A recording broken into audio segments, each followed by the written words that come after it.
questions that the home audience we're kind of curious about is there ever been an event with the Ghost Adventures that you had you witnessed that really affected you really bad?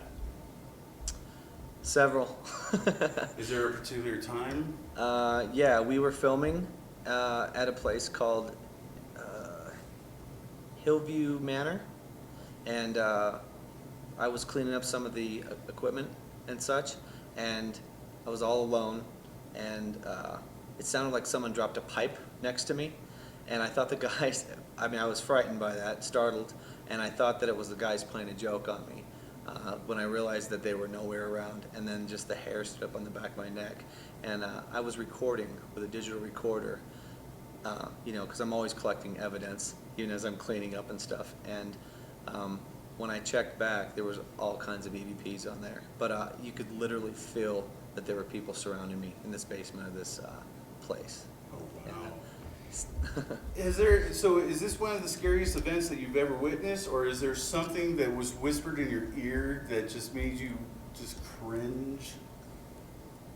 I've been touched, I've seen things, heard things with my own ears, you know, audibly. There's just so many experiences. Okay. Too many to name, really. Now, as a child, have you experienced any ghosts or any spiritual activities as a child that made you lead into this profession today? It's a common question, and actually, other than night terrors when I was younger, no ghostly experiences. I just got intrigued by the paranormal just recently. Recently meaning, you know, around 2006, 2007, after, you know, watching ghost shows and documentaries, and luckily the Ghost Adventures crew lives in Las Vegas, and so that's how I met them. That's pretty cool. Yeah. Have you viewed your views of paranormal? Has it changed since the time you started professionally, or is it still pretty much the mainstream as proven, disproven stuff? Yeah, I think that, you know, as the years go by in this profession, you learn more things, you figure things out, you start to discredit other things, you know. I think that with the more information that you're given via all the cases that you do, you start to rule out certain things, and then you start to accept other things. So yeah, I'm constantly learning. So, you know, and I don't ever claim to know everything. It's an unknown science. That's what's so cool about the paranormal. So if I can ask you, are you here to prove that there's an existence of the ghost and anomalies, or are you here to disprove the paranormal and I gotta see it for my own eyes and feel it? Well, I used to be a skeptic myself, and I would say that anytime that you do an investigation, you need to keep an open mind as far as realize what could possibly be the reason for, you know, things that happen, logical reasons, rule out everything that seems probable, and then when you're left with no other explanations and it becomes, you know, unexplained, then it becomes paranormal or something, you know, that you just don't have the answer to, and that's what drives you to find more answers. So to answer your question, I'm never here to disprove things, but I'm always here to give an honest assessment of what I think's going on based on what I know, and I'm always learning new things. So there you go. How has your audio editing skills helped you segue into your work as the paranormal, working with the paranormal, such as EVPs and all that? It's helped a great deal. My audio experience is 12 or 13 years now with music as a DJ, as a professional club DJ. The past 10 years, just in Vegas alone, I'm always doing remixes, and I'm very familiar with software. And so when it came to reviewing recordings of voices and spirit voices and things, it actually came quite natural, and it was easy to, you know, to review those types of things. So. With the mainstream media bringing out a ton of vampire movies, ghost movies, TV has reality ghost shows. Has that? Do you think that has changed the everyday Joe's view on the paranormal, or, you know, or is it hyped it up way too much more than it should be? I would say the last 5 years is extremely hyped. The whole paranormal everything, every genre from, like you said, vampires, ghosts, aliens, all of that. It has become mainstream. It's, you know, there's, I don't know how many ghost shows now. The general public's perception of what we do is completely different, in my opinion, to what we actually do. And I mean, I personally take it very seriously. You know, I always have a good time joking around and stuff, but when it comes down to it, when I'm reviewing the evidence, I'm very scientific. And I don't think that the general public realizes that there's a serious side to it. They think that it's always scary, or you have to be super dramatic, that, you know, what was that? What was that noise?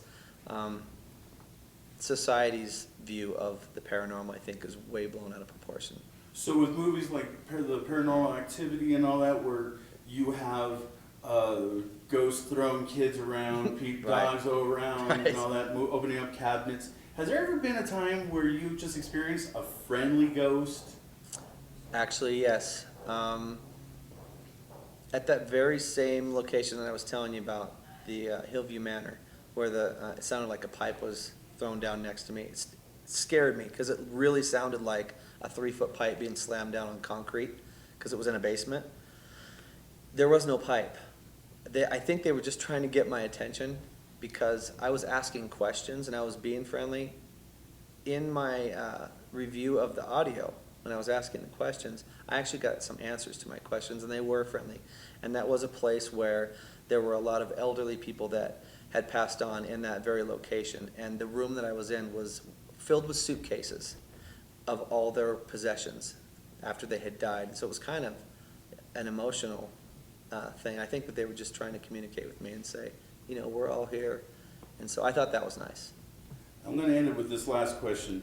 The Stanley Hotel, is this your first time here? No, it's actually my 4th time here. So your 4th time here. Mm-hmm. Is it the same vibe, the same feeling you get every time? Or do you feel, is there sometimes are better than others? And what about now? Just when I let my guard down, I'll give you an example. I arrived here last night for this event, and I was very tired. I went to bed late in my room in the presidential suite. You know, it's not just the main hotel. There's the manor house, the presidential suite, the concert hall. I've had experiences in all these buildings. It's not just the main building.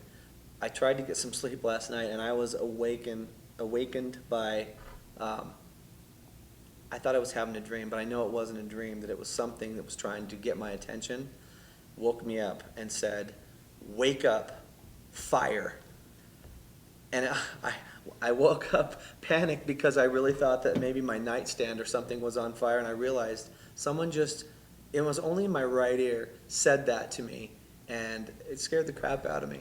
So I later found out from Callie, the resident paranormal investigator here, that the building next to the presidential suite had exploded back in the early 1900s and actually caught fire to the building that we're staying, part of it. So I'm wondering, you know, putting this together, maybe it was some sort of residual energy that, you know, this emotion or this event was replaying, and I got to witness it because I was in that state of mind where you're halfway asleep and whatever. So, well, kind of a cool experience. I wasn't expecting the history to back it up, though, so.